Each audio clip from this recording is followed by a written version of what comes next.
네, 여러분 반갑습니다. 오늘 인터뷰는 오아우톡으로 돌아왔습니다. 드디어 오아우톡이 코로나19를 뚫고 이렇게 오프라인 인터뷰를 다시 재개를 하게 됐습니다. 그래서 오늘 재개를 하면서 모신 분은 옆에 나와 계신데 업라이즈의 우리 이충엽 대표님을 모셨습니다. 대표님 반갑습니다. 네, 반갑습니다. 네. 안녕하세요. 네. 우리가 업라이즈라고 하니까 굉장히 어색하네요.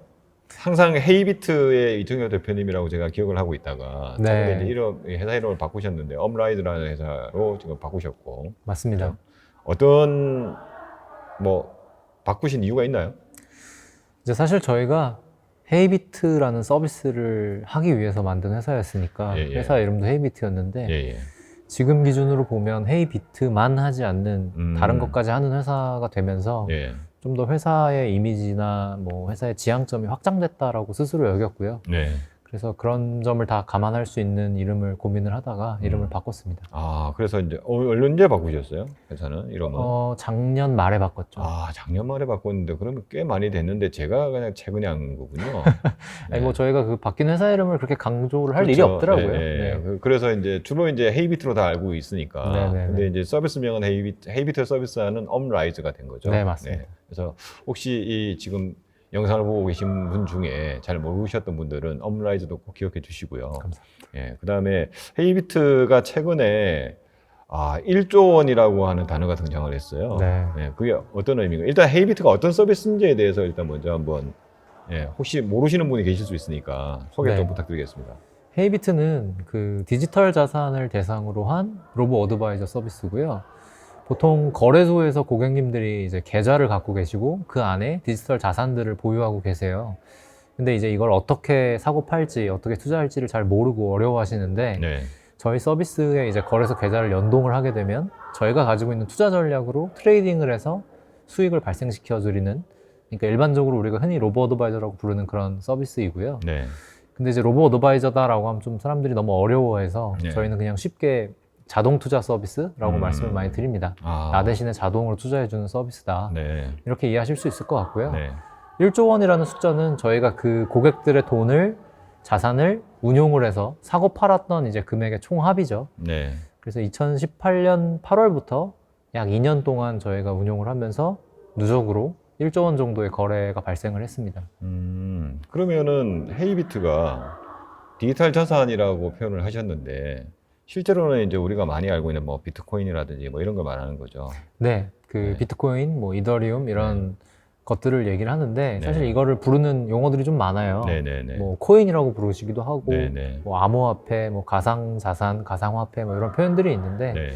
저희가 이제 디지털 자산이라고 부르는 거는 네. 결국은 저희가 이 개별적인 종목들이 네. 어떤 목표나 그 의미를 갖고 있는지를 떠나서 네. 이게 자산으로서의 의미가 되게 강하다라고 인식을 하고 있고요. 네네. 가상이라는 거는 조금 이제 실제 존재하지 않는 것 같은 뉘앙스를 주고, 뭐 실제로 법안이 이번에 그렇게 이름이 나오기는 했는데 네. 좀 더 디지털이 맞는 표현이 아닌가 해서 네. 디지털 자산이라는 용어를 좀 쓰고 있습니다. 앞으로 이게 뭐 지금 거의 통용화된 건가요? 이제 거의 통일 거의 돼 가나요? 용어가요? 디지털 자산이라는 표현으로. 아직도 좀 갈리는 것 같은데요. 네. 사실은 이번에 정부에서 가상자산 사업자에 대한 법률이 나와서 네. 법적으로만 따지면 이제 가상자산이라는 표현이 좀 공식적인 표현이 될 것 같고요. 네네. 뭐 여전히 업비트 같은 곳은 디지털 자산이라는 표현을 쓰고 있습니다. 그러면은 지금 그러니까 디지털 자산, 흔히 말해서 이제 뭐 암호화폐, 네. 우리가 많이 알고 있는 암호화폐를 사는 그러니까 사서 가지고 계신 분들이 굉장히 많은데, 그렇죠? 이게 이제 계속 보유를 하고 있으면 주식처럼 지금 이제 얘도 이제 흔히 말 시세라는 게 있지 않습니까? 맞습니다. 그렇죠? 근데 이거를 이제 주식처럼 사고 팔고 하고 싶다. 근데 이거를 자동으로 해주겠다. 네. 이게 우리 서비스 헤이비트가 해주는 서비스입니까? 네, 맞습니다. 이게 단순히 가지고 있으면 네. 가격 변동에 좀 노출이 되는데 네. 이게 뭐 좋은 것만 생각하면 네. 많이 오를 수도 있지만 네. 사실은 또 많이 떨어지는 구간도 존재하고 네. 이게 역사적으로 참 이 변폭이 되게 심했던, 변동성이 심했던 자산이라서 네. 네.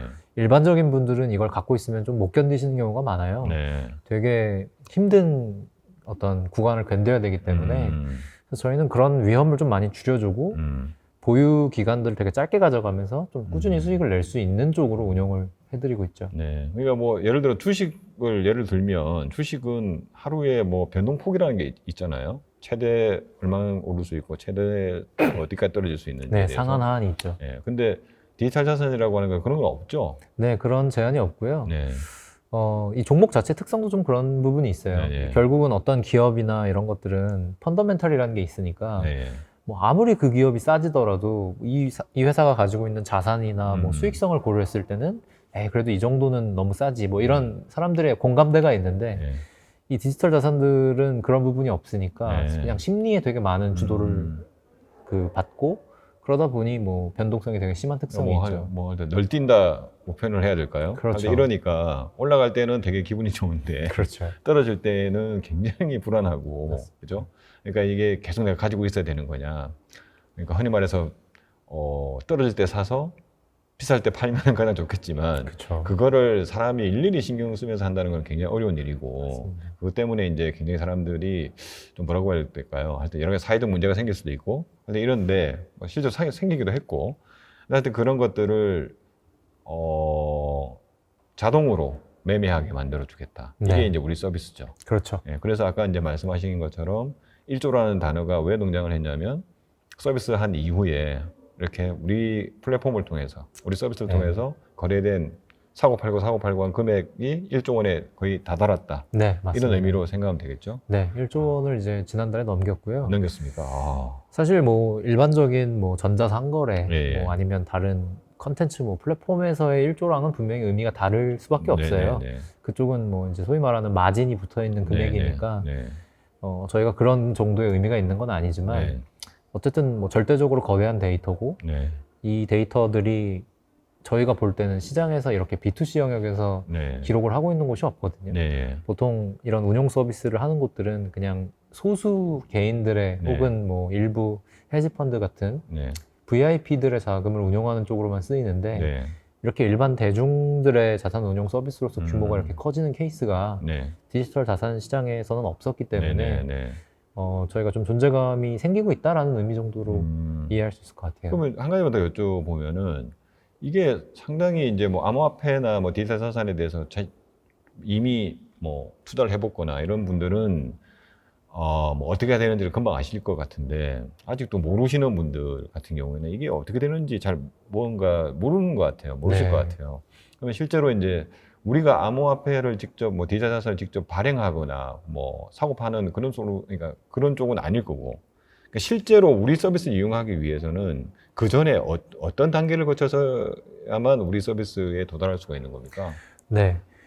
저희는 이제 거래소 계좌를 매매 지시를 내려서 자동으로 투자를 되게 하기 때문에 네. 저희 서비스에 가입하기 전에 네. 거래소에 가입을 해야 되고요. 네. 뭐 국내에는 업비트라던가 뭐 네. 빗썸 뭐 이런 네. 거래소들이 있죠. 네네. 그래서 이 거래소에 가입을 한 이후에 네.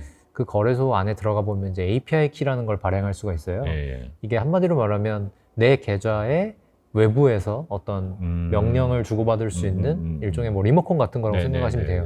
그래서 그걸 저희 서비스에 가입하신 이후에 네. 입력을 하시면 네. 저희가 그 리모컨을 가지고 매매 명령을 내려서 자동으로 투자가 이루어지는 형태라고 보시면 될 것 같고요. 이게 기존의 그 투자 일임이라고 하는 전통자산 시장의 그 투자업이 있는데 네.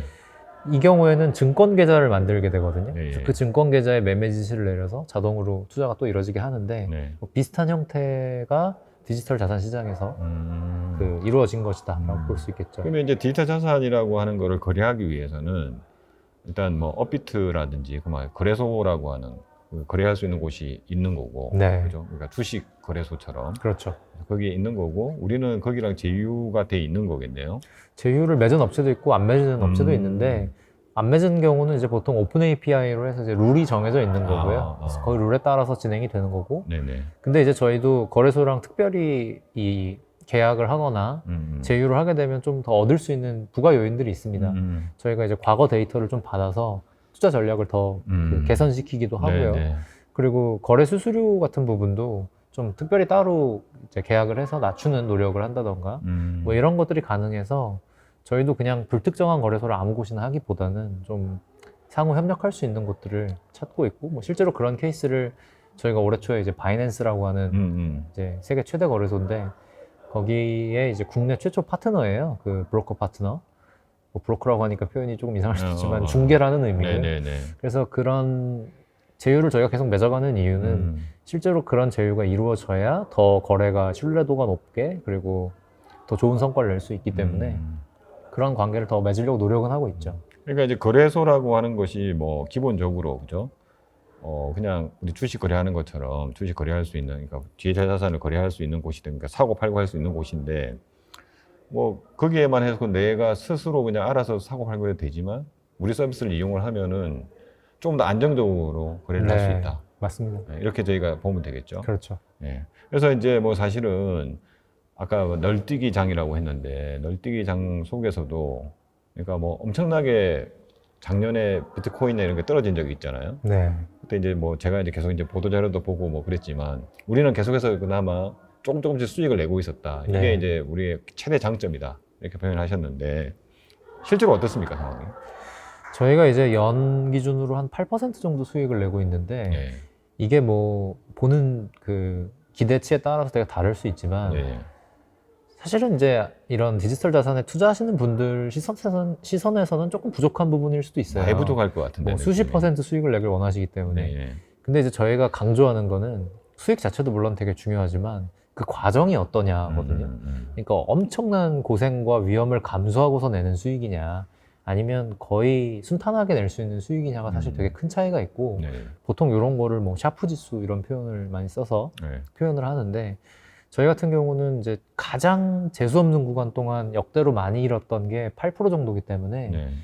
뭐 그건 진짜 정말 재수 없는 구간에만 딱 투자했을 때 얘기고 네. 전반적으로 보면 뭐 그렇게 큰 손실을 경험한 유저들이 없으신 거죠. 네. 그렇기 때문에 이제 투자 과정 자체가 좀 견딜만해지고 수익이 좀 더 안전한 거죠. 그래서 그런 점이 저희가 지금까지 강조해 왔던 부분인데 또 저희 내부에서도 고민이 많았어요. 이게 네. 아무리 우리가 이렇게 안전한 수익이 중요하다고 얘기를 해도 네. 고객들이 원하는 게 더 높은 수익이면 이제 소용이 없는 거 아닌가. 그래서 고민을 많이 하고 좀 R&D를 많이 했는데 뭐 결과적으로 저희가 그런 것들이 좀 연구 결과가 많이 나와서 이제 연말 정도에 11월 정도를 목표로 하고 있는데 이제 신전략이 좀 나올 것 같고 타겟하는 수익률이나 뭐 이런 것들이 전반적으로 되게 좋아졌습니다. 그러면은 지금 예를 들어서 디지털 자산이라고 하는 게 아까 말했던 것처럼 뭐 비트코인부터 시작해서 여러 종류가 있잖아요.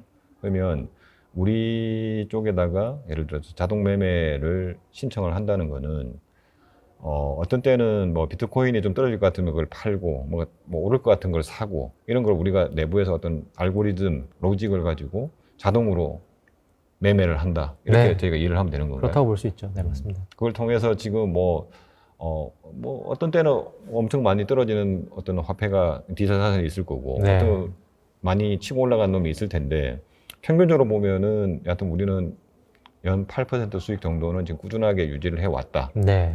그리고 이번에 뭔가 알고리즘 개선 또는 뭔가 새로운 걸 해서 연말에는 새로운 알고리즘 좀 더 수익에 좀 더 포커싱가 된 알고리즘이라고 해야 되나요?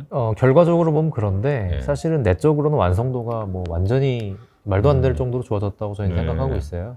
기존 전략은 이제 투자 전략이라는 걸 알고리즘을 만들 때 그 전략이 기반하는 어떤 가설들이 있습니다. 네. 어떤 이런 경우에는 이런 어떤 현상이 확률적으로 일어날 것이다. 뭐 이런 가설들이 있고 네. 그 가설을 이제 좀 잘 조합을 해서 소위 말하는 모델을 만들게 되는데 네.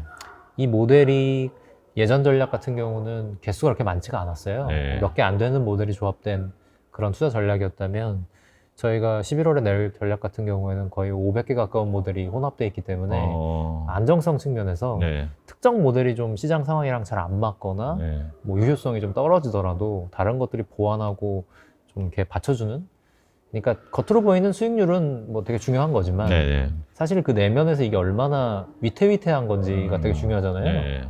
그래서 저희가 그 펀더멘탈이 훨씬 강해졌다 이렇게 좀 자신을 하고 있어요. 그러면은 지금 우리 헤이비트에는 몇 분이나 계세요? 저희가 지금 25분. 25분이 그러면 주로 어떤 일을 합니까? 저희가 이제 크게 세 개 영역으로 나뉘는데요. 네. 하나는 이제 이 투자 알고리즘을 만드는 소위 말하는 퀀트를 하시는 분들과 이 퀀트를 실행할 수 있는 트레이딩 시스템까지 만드는 포괄해서 저희는 퀀트 팀이라고 불러요. 네. 그래서 그 영역이 하나가 있고 네. 둘째로는 이 알고리즘을 쓸 수 있게 만드는 서비스 사이드가 있죠. 네. 네. 유저들이 보는 뭐 홈페이지 앱 그리고 뭐 회원가입하고 뭐 알림 받고 이런 유저 편의적인 부분들을 네네. 담당하는 서비스 사이드가 있고 네. 마지막으로 이제 이 서비스 전체를 운영하고 마케팅하고 뭐 사업적으로 풀어나가는 사업팀 이렇게 세 가지로 크게 나뉜다고 볼 수 있을 것 같고요. 뭐 인력은 개발 쪽이 한 반 정도 되고 퀀트랑 사업이 나머지 4분의 1씩 되는 정도 느낌? 그렇게 구성돼 있어요. 네. 그러면 지금 우리 헤이비트의 수익 모델은 여하튼 자동 매매를 할 때마다 매매 금액의 특정 퍼센트를 수수료로 받는 모델인가요? 아니요, 그렇지는 않고요. 네. 기본적으로 현재는 완전 무료이기 때문에 완전 무료. 전혀 수익 모델이 없는 상황인데 이번에 신전략을 내면서는 성과보수라는 걸 받을 예정이고요. 성과보수라는 건 이제 한마디로 얘기하면 고객이 돈을 벌었을 때 번 돈의 일정 퍼센트를 받겠다. 네네네. 고객님이 돈을 못 벌었을 때, 그러니까 손실이 났을 때는 돈을 안 받고 돈을 벌 때만 받겠다라는 걸 좀 적용을 하려고 합니다. 그러면은 뭐 지금까지는 뭐 사실은 특별하게 수수료라는 게 없으니까 네. 고객들이 뭐 일단 테스트 한번 해보자 이런 마음으로 들어왔을 수 있는데, 그렇죠. 근데 이제 실질적으로 이제 내가 이제 본격적으로 수익 모델을 여기다 적용하겠다라고 했을 때는 그러면 그 기준이 언제예요? 1년?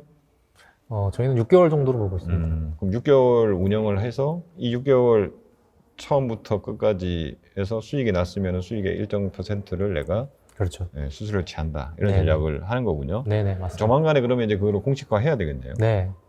그러면 지금 고객들도 어느 정도 알고 있는 겁니까? 그 전략에 대해서는? 내부 공유는 일단 저희가 했고요. 네. 근데 이제 뭐 수수료 관련해서 네. 여러 의견들이 있어가지고 저희가 네. 그런 거 취합해서 한 번 더 공지를 이제 조만간 할 예정인 상태입니다. 그러면은 지금까지는 뭐 다 투자로 다 버티신 거예요? 그렇죠. 뭐 투자와 뭐 사회적 지원, 사회적 지원과 정부의 지원. 네, 정부의 지원과 참 네. 정말 좋습니다. 네. 창업하는 게 너무 환경이 좋은데, 네, 정말 좋죠. 네. 그러면 지금 우리가 작년에 우리가 투자를 받았죠. 네. 네. 작년에 마지막 투자가 언제죠? 작년 10월에 이제 시리즈 A 투자를 네. 23억 원, 뭐 네오플럭스, 뭐 카카오벤처스, 네. 뭐 베이스, DSC 뭐 이런 곳들로부터 네. 받았습니다. 네.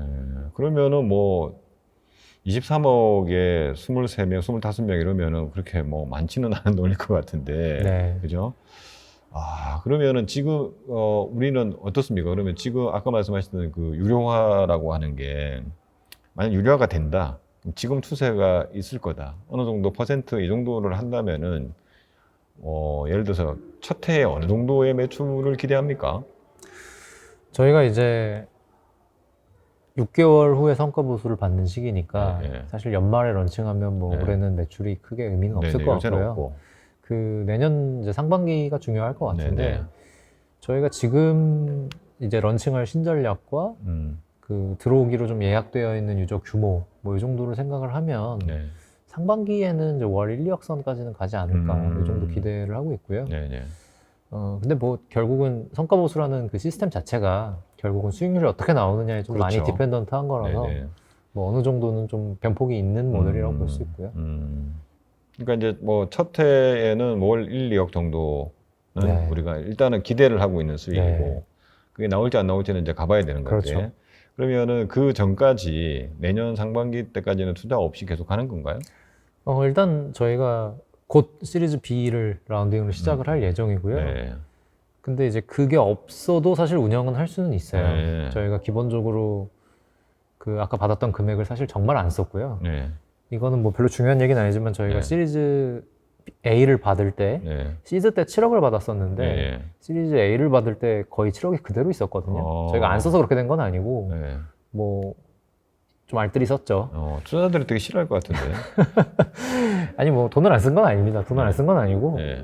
그 뭐 팁스라던가 네. 뭐 정부 지원 제도들을 잘 이용을 했고 네. 그 사무실 같은 것도 뭐 저희가 올해부터 돈 내기 시작했으니까 좀 돈을 정말 잘 안 썼죠. 네. 알뜰히 좀 운영을 했고요. 네.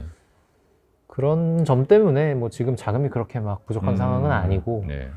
또 뭐 계속 새로운 자금 조달에 대해서 이게 뭐 투자 예치뿐만 있는 게 아니라 대출도 있고 또 다양한 것들이 있기 때문에 그런 걸 전부 활용을 해서 내년 상반기까지는 뭐 별 무리는 없는 상황으로 보고 있습니다.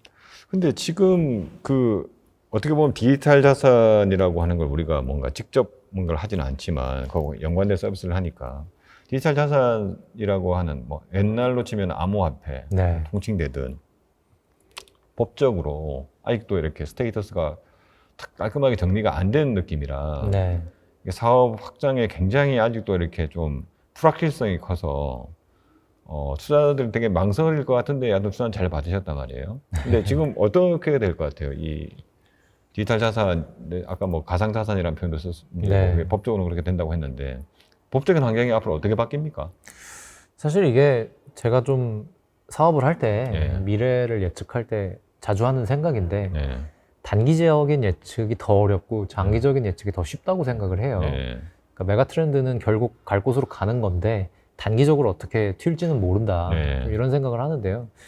디지털 자산에 대해서 좀 비슷하게 생각을 했어요. 이게 결국은 제도권에 들어올 것이고 그렇죠. 법의 규제를 통할 것이다. 네. 다만 이제 구체적으로 어느 시점에 어떤 방식으로 될지는 불확실성이 많다고 생각을 했거든요. 그런 생각을 가지고 이제 2018년에 사업을 시작을 했는데 저의 생각에는 실제로 그런 방향으로 가고 있는 것 같아요. 일단은 가상자산 사업자, 그러니까 VASP라는 규제가 생겼고 네. 내년 이제 3월부터 적용이 네. 되는 건데 네. 이게 결국 가상자산이라는 걸 다루는 사업이 규정이 되는 거라서 네. 어떻게 보면 제도권 안으로 들어왔다고 볼 수가 있고요. 은행권에서도 사실 이런 걸 되게 불확실성으로 여기서 아무것도 안 하다가 최근 들어서 이제 뭐 수탁이라던가 이런 쪽의 그렇죠. 영역에 진출하려는 거를 시도를 하고 계시거든요. 게다가 이게 뭐 국내에서만 존재하는 일이 아니고 다른 나라 해외 케이스에서 이미 좀 되어가고 있는 모델이라서 네. 미국도 최근에 은행권에서 수탁 사업의 대상이다라는 이제 그 제도적 그 기반이 마련이 됐고 일본도 뭐 관련한 라이센스들이 다 생겼기 때문에 네. 저는 국내도 그렇게 될 거라고 봐요. 다만 이제 구체적인 타이밍이나 이런 걸 예상하기가 힘들었죠. 지금 기준으로 보면 어쨌든 드디어 제도권의 범주 안으로는 들어왔고 뭐 아직도 부족한 것들이 많지만 최소한 옛날처럼 말도 안 되는 좀 사기 같은 그런 것들이 최소한의 필터링은 될 거라고 생각을 하거든요. 결국 지금 그런 들어왔다는 거는 법적인 제도적인 장치가 아까 내년 3월이라고 말씀을 하셨는데 그게 지금 현재 뭐라고 해야 되지? 입법 예고가 돼 있는 거예요? 아니면 뭐 지금 법이 개정이 된 거예요? 제정이 된 거예요? 어떻게 된 거예요? 법은 이제 통과가 됐고요. 됐고. 다만 이제 시행령에 3월. 따라서 이제 3월부터 실행이 돼야 되는데 시행령이 아마 9월이나 10월 정도쯤에 나올 겁니다. 네. 이 법은 이제 가상자산을 다루는 사업체들이 네. 지켜야 할 의무들을 규정을 해놓은 거고요. 뭐 정보 인증, ISMS라는 네. 정보 인증이나 뭐 아니면은 그 자금 세탁을 방지하기 위한 실명 계좌 개설 같은 부분들 그리고 자금 세탁에 대한 이제 우려를 계속 모니터링하는 이런 규제들 뭐 이런 것들이 생긴 건데 이게 당연히 회사 입장에서 보면 좀 비용적인 부분이고 좀 할 일들이 늘어나는 거지만 장기적으로 보면은 그런 걸 할 용의가 없거나 기반이 안 되는 업체 혹은 개인들이 이상한 짓을 하는 걸 막는 효과가 있기 때문에 저는 산업이 좀 건전해지는 데는 큰 도움이 될 거라고 보고요. 그러니까 자금 세탁과 세금의 문제겠죠? 그렇죠. 그리고, 그러니까 자금 세탁 못하게 이거 범죄나 이런 데 이용되지 못하게 막는 거하고 네. 그다음에 수익이 났을 때 이익이 났을 때 어떻게 과세를 할 것인가 네. 세금을 매길 것인가가 지금 이제 거의 정리가 된 거죠.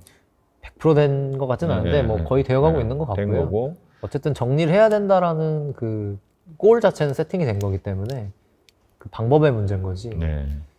규제 자체는. 그래서 지금 여튼 당연히 그런 방향으로 갈 거라고 뭐 예상은 하고 있는 거고, 네. 그죠? 근데 이제 말씀하신 대로 그게 뭐 어느 정도까지 정비가 될지는 뭐 좀 유동적인 면은 있는데 맞습니다. 장기적으로 보면은 분명히 그렇게 될 거고, 네. 글로벌 트렌드도 그렇게 갈 거고, 그죠? 네네. 그래서 이제 우리 헤이비트 같은 경우에는 그런 면에서 그동안에 쌓았던 그게 불확실할 때도 사람들로부터 어떻게 보면 자산 관리 해주고 하면서 네. 이 뭔가 검증을 되게 많이 했겠죠. 네. 그죠? 그거에 대해서 이제 투자자들이 아마 믿고 더 투자를 할 것 같은 그런 느낌이네요.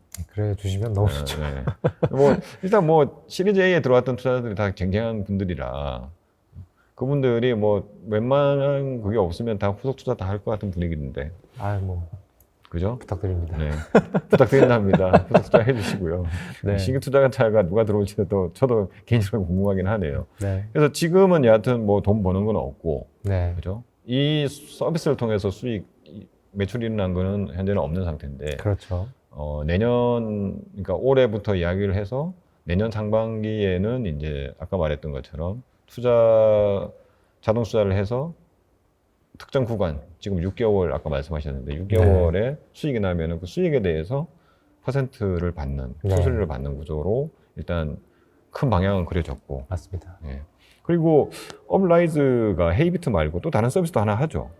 네. 뭐 네. 저희가 서비스를 운영하는 주체는 아니지만 네. 실제로 거의 같이 개발하고 뭐 하고 있는 네. 이루다 투자라는 서비스가 있는데요. 네.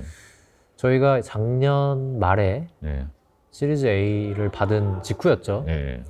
이제 아이로봇 투자 자문이라고 하는 회사를 인수를 했어요. 네. 그 회사는 로보 어드바이저를 전통자산 대상으로 개발하고 있던 제도권 금융업체였고 네. 투자 자문 그리고 투자 일임 라이센스를 가진 업체였는데 이 회사의 고민은 내부에 이제 소프트웨어 개발 인력이 좀 부족했고 그런 부분을 더 치고 나갈 수 있는 동력이 필요한 상태였는데 네. 그 부분이 저희랑 좀 핏이 잘 맞는다고 생각이 돼서 저희가 그 회사와 함께하게 됐습니다. 우리가 인수했군요. 네, 그럼 뭐 지분 교환 방식으로 네 맞습니다. 현금도 안 들고. 그렇죠. 어, 사실 그 회사가 내부 현금이 있었으니까 뭐 네. 총 현금은 오히려 늘어난 거죠. 어, 그것도 뭐 어떻게 보면은 현물 투자를 받은 거라고 생각할 수도 있고요. 예. 그래서 결론적으로 저희 자회사가 됐고 네. 그 회사를 이제 서비스를 계속 잘 준비를 해 오면서 네. 동시에 이 서비스가 왜 의미가 있고 왜 이런 식으로 해야 되는지를 좀 사람들하고 컨텐츠를 통해서 소통하고 이걸 알리려는 니즈가 되게 강했어요. 어떻게 사람들한테 우리가 좋은 서비스라는 걸 알릴 수 있을까? 사실 헤이비트는 그런 고민을 좀 덜 했습니다. 왜냐면 저희 말고 정말 없었거든요. 예. 저희 같은 곳이 없고 뭐 있다고 해봐야 뭐 1년에 수익 뭐 100% 내게 이런 곳들밖에 없으니까 좀 자연스럽게 차별화가 됐는데 여기는 원래 많잖아요. 네 많잖아요. 네. 뭐 좋은 로봇 바이저 업체들이 네. 많이 있기 때문에 무엇을 통해 차별화를 할 것인가. 음, 그때 이제 제가 그 대표님을 네. 김태현 대표님을 찾아가서 어떻게 할까요? 네, 그랬더니 네. 컨텐츠를 해야 된다. 네. 네, 그래서 아 그렇군요. 이러고서는 유튜브를 열심히 했고 네. 실제로 그 유튜브가 잘 돼서 네. 지금 내일은 투자왕이라고 하는 유튜브 채널이 네. 10만 명 이상 구독자를 모으면서 네. 좀 많은 호응을 얻었고 네. 그 와중에 이제 저희가 7월에 서비스 런칭을 안드로이드 대상으로 했는데 네. 네, 초반 흥행이 괜찮습니다. 아, 축하합니다. 네, 그래서 네. 김태현 대표님 덕분에 네. 하여튼 잘 된다니까 너무 기쁘고요. 네. 그다음에 뭐 그거는 그거고 헤이비트 같은 우리 디지털 자산을 자동 매매하겠다고 하는 곳은 우리 외에는 아직까지 나오지 않았나요? 어떻게 되나요? 시장 경쟁 상황에서 보면 많이 나올 것 같은데 느낌은. 사실 여기저기 많은데요. 네. 좀 보는 뷰가 다른 것 같아요. 음, 그러니까 이 암호 자산을 가지고 네. 수익을 낸다는 게 네. 되게 일반적으로 봤을 때 네. 까다로운 포인트들이 많은 것 같아요. 네. 네. 그러다 보니까 만약에 수익을 낼 수 있는 기술을 가진 업체라면 굳이 이거를 B2C로 할 니즈가 적은 거죠. 저희도 이걸 해보면서 좀 많이 깨달았는데 저희가 지금 투자하시는 분만 해도 이제 1000단위니까 네. 그 몇 천에 달하는 투자자한테 투자 전략을 엄청나게 빈번한 거래를 일으켜서 거래를 실제로 잘 성사시키는 게 난이도가 엄청 높은 일이더라고요. 이게 뭐 웹페이지는 예를 들어서 잠깐 뭐 홈페이지 뜨는 게 몇 번 늦어진다고 해서 몇 번은 좀 심하네요. 뭐 10초 늦어진다고 해서 꼭 사업에 심각한 결함이 일어나는 건 아닌데 이 트레이딩이라는 거는 저희가 원하는 그 타이밍에 그 가격을 안 사면 사실은 소용이 없는 거거든요. 그걸 이제 몇 천, 그리고 앞으로 몇만까지 계속 저희가 해야 되니까 이게 기술적인 난이도는 너무 크고 근데 또 고객분들이 한 명 한 명이 뭐 예를 들면 100만 원, 200만 원 투자한다고 해서 이분들이 절대로 뭐 나는 조금 투자하니까 그냥 맘대로 하세요 이러지 않거든요. 그렇지 않죠. 그분들한테는 큰 돈인 거고 네. 그래서 이래서 B2C를 안 하는구나 이 투자 쪽에서 네. 그런 걸 좀 많이 느꼈어요. 네. 그래서 그런 시장에 존재하는 업체들을 보면 네. 둘 중에 하나인 것 같은데요. 네. 하나는 정말 소수 고객한테 큰 돈 받아서 그 사람들한테만 제공해주겠다. 네. 약간 헤지펀드 같은 모델이죠. 네네네네. 그런 쪽이 있고 네. 다른 한쪽은 약간 플랫폼 지향적인. 어, 그러니까 이제 소위 말하는 소셜 트레이딩, 뭐 카피 트레이딩 이런 모델들이 있어요. 이게 뭐냐면 사용자들이 자기들이 전략을 만들어서 그냥 자기들끼리 공유하고 나도 저 사람 전략 쓸래 뭐 이렇게 하는. 한마디로 얘기하면 우리는 책임을 안 지는 거죠. 서비스 업체가 우리는 그냥 플랫폼을 만들어 줬으니까 당신들이 알아서 전략을 만드시고 알아서 하세요. 마당을 깔아주고 그렇죠. 자기들끼리 소통해서 그렇죠. 했는데 잘 되면 좋은 건데 못 되더라도 난 책임이 없다. 그렇죠. 뭐 이런 전략이거든요. 그래서 이게 뭐 일반적으로 IT 쪽에서 되게 선호하는 모델이긴 한데 저희가 볼 때는 그렇게 하면 실제로 수익 내기는 되게 어렵거든요. 아, 이게 뭐 Y 컴비네이트에서 투자받은 뭐 뮤렉스라든지 뭐 이런 업체들이 있어요. 네. 그래서 뭐 나름 잘 만드셨는데 뭐 근본적으로는 책임을 안 지니까 수익률이 뭐 좋든 나쁘든 건 다 당신 역할이다.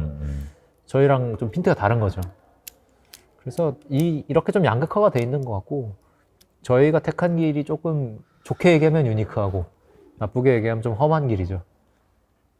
근데 여하튼 뭐 그 내에서도 뭐 끊임없이 불만은 나올 것 같고 그죠? 이게 뭐 기대 수익이라는 게 분명히 있을 텐데 네네. 안정적인 건 한데 뭔가 약간 뭐 채권에 투자한 듯한 느낌?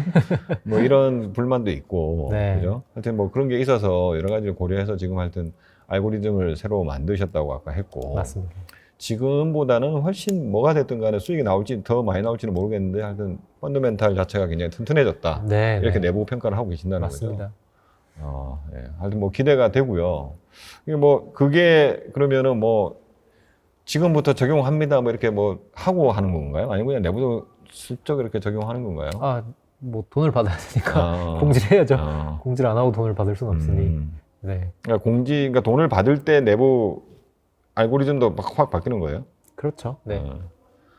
그러면 돈을 안 내는 사람도 이용할 수 있는 서비스는 여전히 있는 거예요? 향후에도? 그러니까 저희가 이거를 거래소별로 순차적으로 오픈을 할 건데 네. 처음 오픈하는 거래소가 아닌 거래소에서는 이제 네. 무료로 쓸 수 있는 옵션이 남아 있을 것 같고요. 음.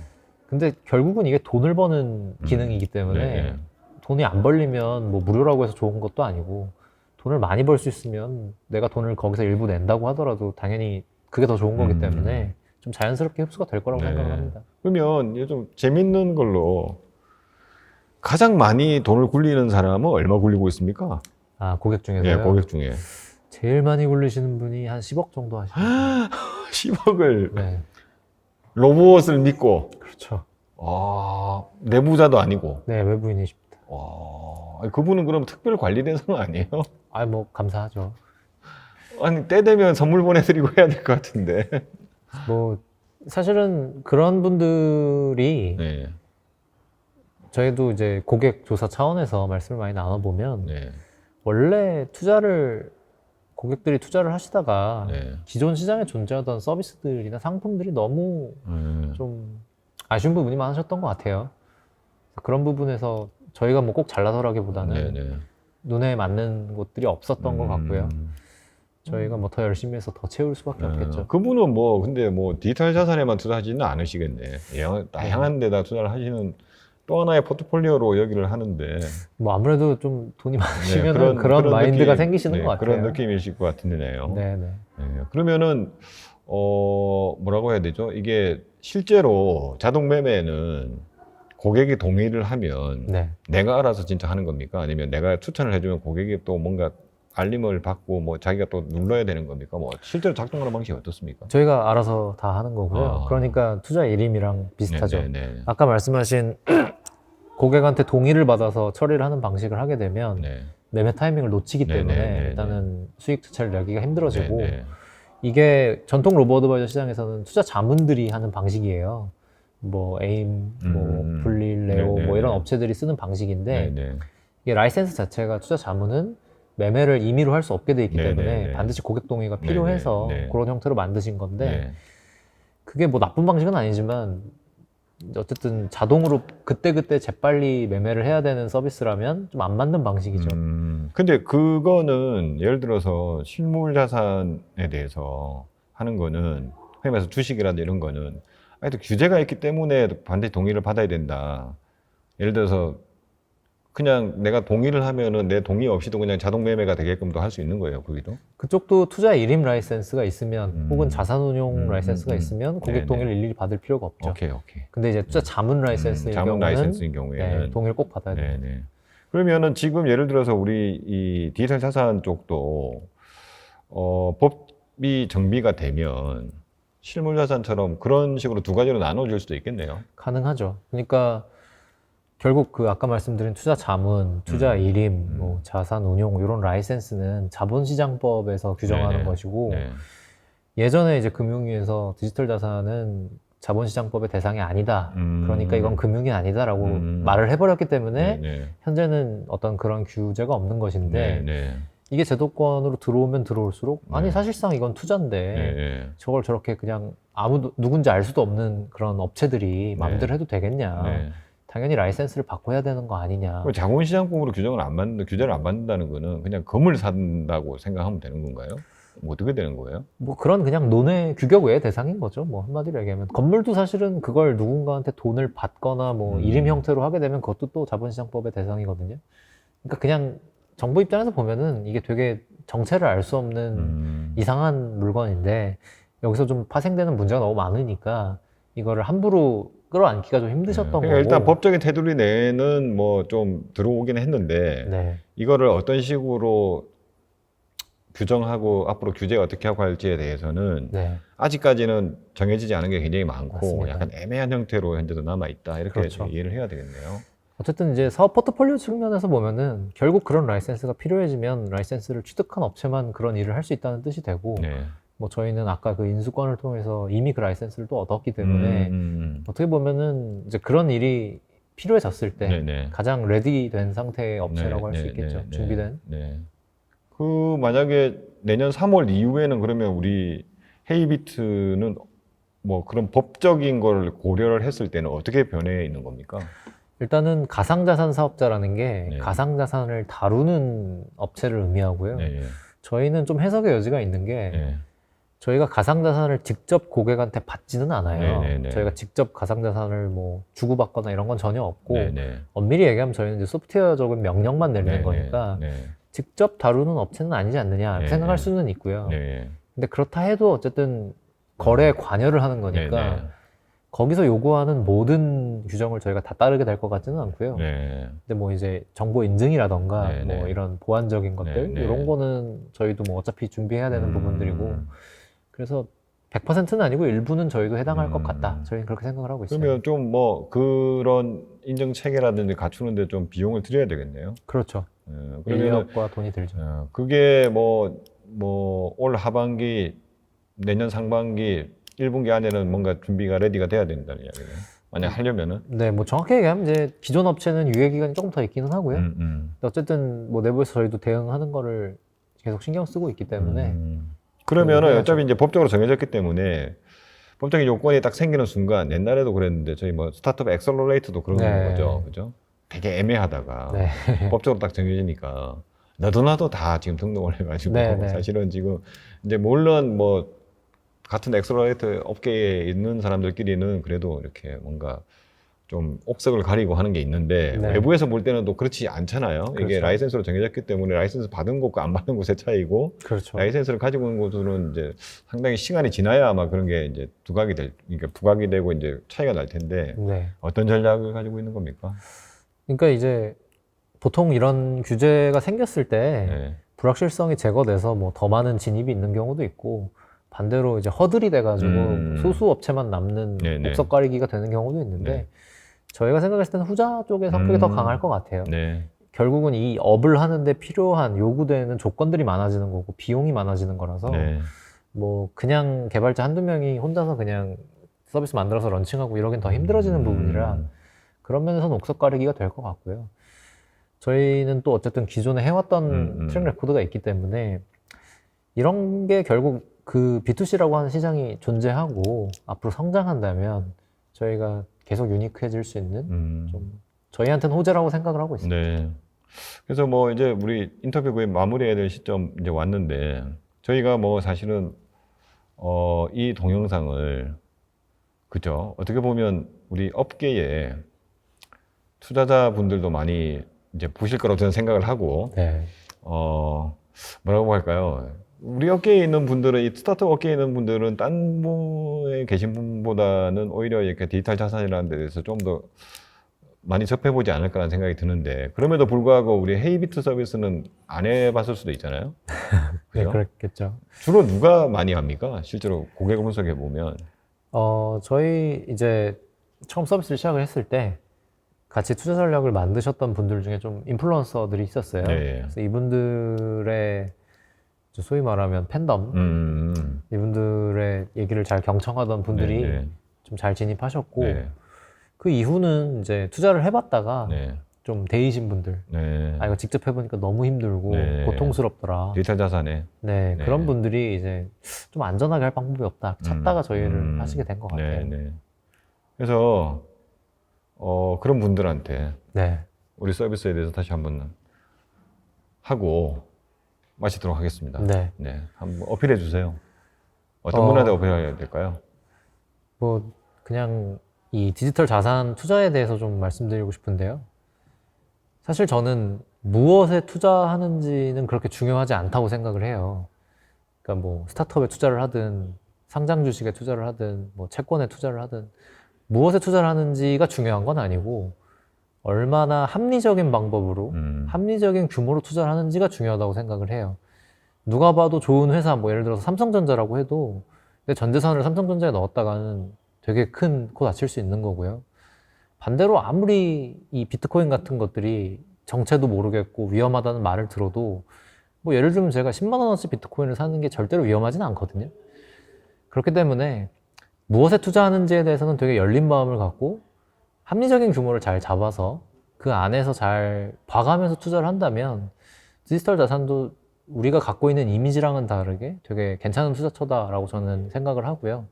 헤이비트는 그 방법을 제시하는 회사, 정말로 유니크한 그런 방법을 제시하는 회사가 되는 게 앞으로 저희가 그 목표하는 모습입니다. 그래서 한번 생각해 봐 주시면 감사할 것 같습니다. 네. 아우, 대표님 오늘 이렇게 네. 태풍을 뚫고 와주셔서 네, 너무 감사드리고 네.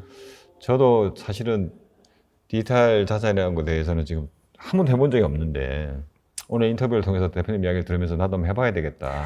네, 헤이비트를 통해서 한번 조만간에 한번 해볼 것을 약속드리면서 감사합니다. 오늘 인터뷰를 마치도록 하겠습니다. 네, 감사합니다. 수고하셨습니다.